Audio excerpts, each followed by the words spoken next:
Interwoven into this historic period are the Prime Minister's travels abroad. Casablanca to Cairo, a night flight of around 2,500 miles to the British Embassy for more important discussions. Fresh from his talks with President Roosevelt, Mr. Churchill confers with Mr. Casey, Lord Lampson, and the service chiefs, several of whom are accompanying the Premier on his journeys to unexpected places. While the world was making wild guesses, he turned up in his big plane in Turkey. The start of 2 days of earnest discussion at Adana. Representing His Majesty's government, Mr. Churchill came as guest of the Republic. At a railway siding, the two official trains are drawn together for the conference. Not for the first time has a railway coach been the scene of history. Although subjected to many stresses and strains, Turkey has never wavered in her loyalty to the British alliance. Close secrecy surrounds the dramatic meeting of the Prime Minister with President Inonu. But while Nazi Ambassador von Papen was on a skiing holiday, Mr. Churchill and his advisors were hard at work in friendly consultation with a Turkish statesman. Von Papen's gambling in the snow started an avalanche in Berlin, which bowled him clean onto the mat in front of Adolf Hitler. The Adana conference has had a wonderful reaction in Britain. While it has been suggested that it reflects a crucial deterioration in Germany's position, we are keenly awaiting any major issue it may bring about.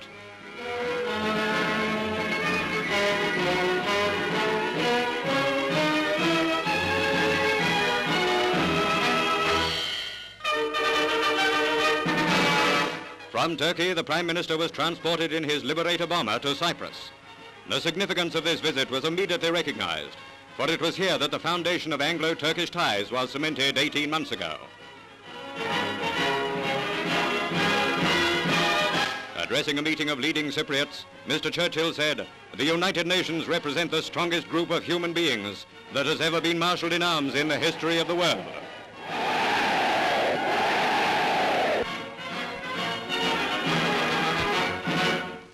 Tripoli supplied the answer to a wondering world, once again mystified as to the whereabouts of Mr. Churchill. As his black-painted plane Commando came to rest at Castel Benito Aerodrome, Mr. Churchill stepped forward with outstretched hands to warmly congratulate General Montgomery for his splendid achievement, a victory which had altered the whole character of the war.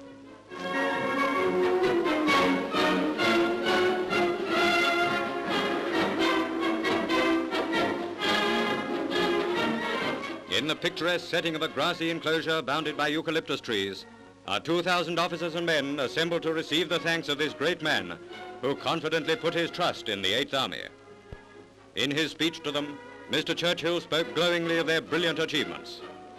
He referred also to the relief which they must have felt in seeing trees and grass and plentiful water after the harshness of the desert. When he had finished, he began to walk away, but General Montgomery called for 3 lusty cheers.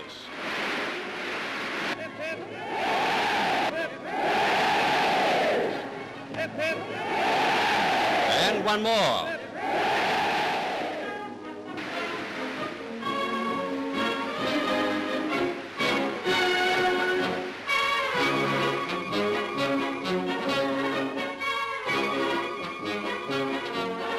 A brilliant sun shone down on Tripoli as down the wide piazza, packed with troops, came the staff cars at the start of the great parade through the city. A wonderful moment in which men of the 51st Highland Division and all the heroes of Libya were represented. And let the New Zealanders never be forgotten in this moment of praise.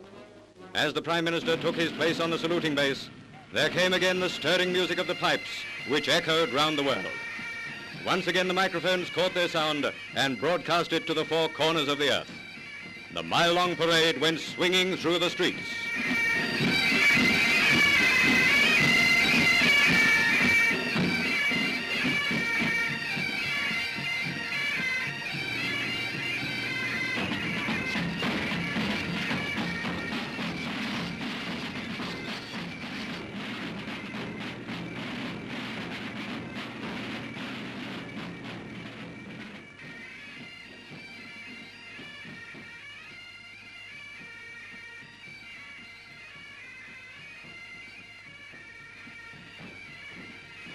Paddington Station, and the end of 10,000 miles of history.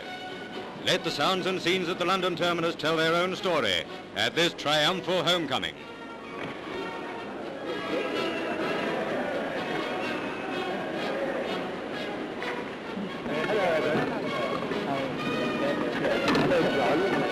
Of course.